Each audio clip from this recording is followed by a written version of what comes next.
Selamat malam, perkenalkan nama saya Yohanes Ferdinandus No, jurusan Sosiologi kelas A reguler sore. Sekarang saya sedang mengikuti mata kuliah Sosiologi Terapan, di mana dalam mata kuliah ini saya disuruh untuk mereview salah satu buku. Dengan judul buku di sini yaitu judul bukunya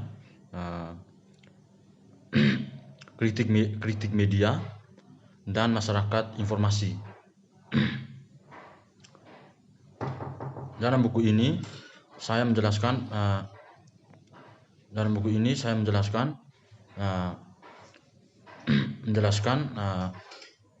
kontribusi yang menganalisis dimensi kemasyarakatan media secara kritis, meski kontribusinya tidak serta-merta berbagai asumsi bahwa kita hidup masyarakat harus bermedia. Namun dengan berjalannya waktu, masyarakat harus mau dan tidak mau harus menggunakan media itu sendiri untuk mendapatkan informasi tersebut. Yang pertama di sini yang ingin saya bahas di sini, yang pertama masyarakat informasi. Buku ini menyajikan kontribusi yang menganalisis dimensi kemasyarakatan media secara kritis, meski kontribusinya tidak serta-merta berasumsi bahwa kita hidup dalam masyarakat informasi. Mereka semua mengekspresikan minat untuk menganalisis media dan informasi dalam konteks kemasyarakatannya, yaitu dalam hubungannya dengan interaksi ekonomi, politik, dan budaya, dan struktur kekuasaan dan pola stratifikasi dan ketidaksetaraan yang membentuk masyarakat kapitalis kontemporer. Ada banyak label yang bisa digunakan untuk menggambarkan masyarakat kontemporer dan banyak dari mereka seperti kapitalisme mendeskripsikan masyarakat saat ini dengan cara yang lebih kritis daripada gagasan tentang informasi atau pengetahuan masyarakat yang terlalu sering ditangkap oleh kepentingan dominan untuk memajukan kebijakan neoliberal. Meskipun begitu, memang benar bahwa media, pekerjaan, pengetahuan, dan teknologi informasi berperan penting dalam masyarakat kontemporer dan gagasan tertentu dan gagasan itu masyarakat informasi karena itu tidak boleh saja ditolak. Tetapi secara kritis dinilai informasi adalah salah satu dari beberapa dimensi kontemporer relevan masyarakat itu sendiri. Seperti yang dapat kita katakan bahwa kita hidup dalam kapitalisme informasional. Kita bisa juga mengatakan bahwa kita hidup dalam kapitalisme keuangan, kapitalisme hiperindustri, krisis kapitalisme, dan lain-lain. Yang kedua, media sosial. Dengan menggunakan istilah media sosial pada judul buku ini menunjukkan beberapa hal yang tercermin dalam kontribusi dalam volume ini. Semua media berdiri dalam konteks masyarakat, mengabaikan analisis. Media bersama dengan masyarakat sering menghasilkan deterministik. Admin penelitian istir media kontemporer di satu sisi sebagai kontribusinya. Pameran buku terjerat dalam berbagai bentuk dengan bentuk komoditas milik pribadi. Di sisi lain, mereka juga memiliki potensial dan bentuk benih untuk memajukan karakter sosial itu sendiri. Untuk apa yang sering terjadi saat ini secara menyesatkan disebut media sosial. Situs jaringan sosial seperti Facebook, WhatsApp, Line, dan sebagainya. Buatan pengguna konten dan situs berbagai file, misalnya YouTube. Ini bisa tidak berarti bahwa berbagai sensasi media sosial yang utamanya ditunjuk menarik investor dan sering merayakan budaya kapitalis kontemporer tumbuh sebagai partisipatif.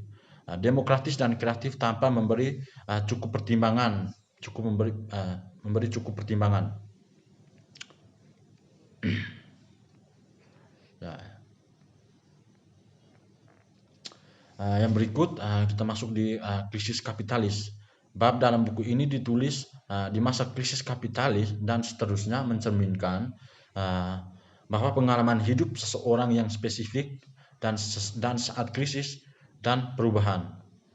Yang berikut krisis dan antagonis kapitalisme. Kebanyakan komentator setuju bahwa krisis ekonomi pada akhir tahun 2000-an itu dipicu oleh finansialisasi dan ledakan gelembung perumahan. Namun daripada berargumen bahwa krisis disebabkan oleh kurangnya regul modal keuangan, ekonomi politik.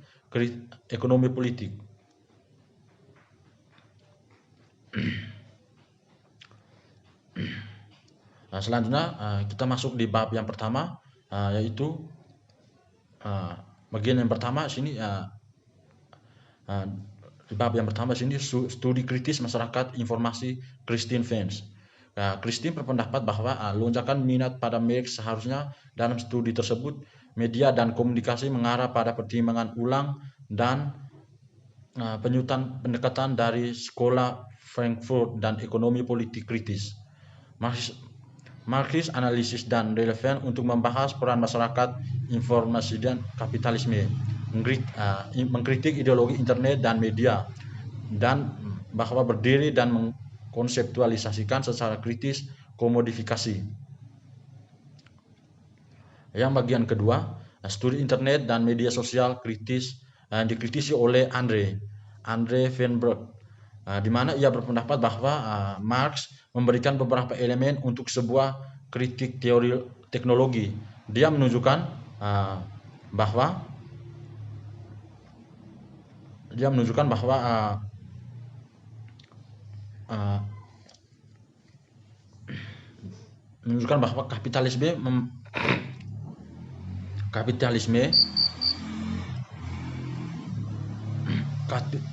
kapitalisme menguntungkan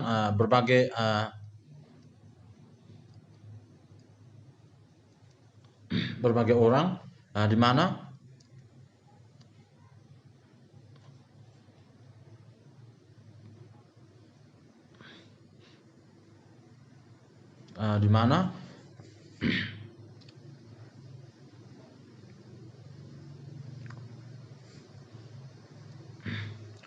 mana kontradiksi dan perjuangan antar komodifikasi dan orientasi komunitas.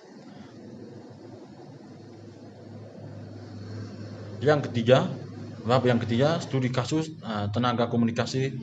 Catherine Marxer berpendapat bahwa konsep karya Karl Marx memungkinkan memahami eksploitasi jurnalis lepas. Dia menyajikan data yang menunjukkan bahwa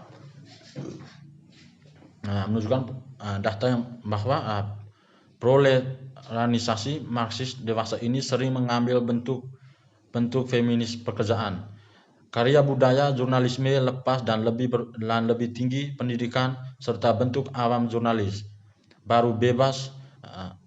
Contoh dilakukan oleh jurnalis warga dan pekerjaan magang yang tidak dibayar atau dibayar rendah.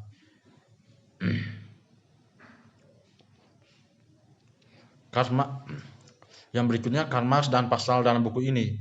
Untuk menganalisis media digital dan media sosial dalam masyarakat, penulis menggunakan teori penelitian empiris, efisien dan penelitian politik dan metode sejarah. Tidak semua penulis mempekerjakan kombinasi dari keempat metode yang hampir tidak memungkinkan dilakukan dalam satu metode bab buku, dan saat ini menjadi langka karena akademisi tidak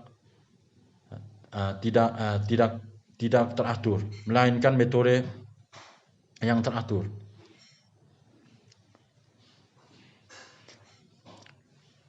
Kesimpulan, krisis global baru telah menunjukkan bahwa kapitalisme global mengalami kesulitan terus eksis dalam mode eksistensi neoliberal yang telah diperolehnya dalam beberapa dekadenya terakhir. Akumulasi perampasan telah meningkat pasca ketidaksetaraan dan rezim akumulasi berbasis keuangan ditambah dengan redistribusi kekayaan dari kelas pekerja ke perusahaan dan kaya telah meningkat kerentanan kapitalis dan menghasilkan kapitalisme baru, krisis ekonomi dunia yang menghasilkan perjuangan dan pemberontakan baru serta upaya untuk memperkenalkan neoliberal yang lebih brutal telah muncul. Tidak jelas bagaimana masa dan kapitalisme akan terlihat seperti itu.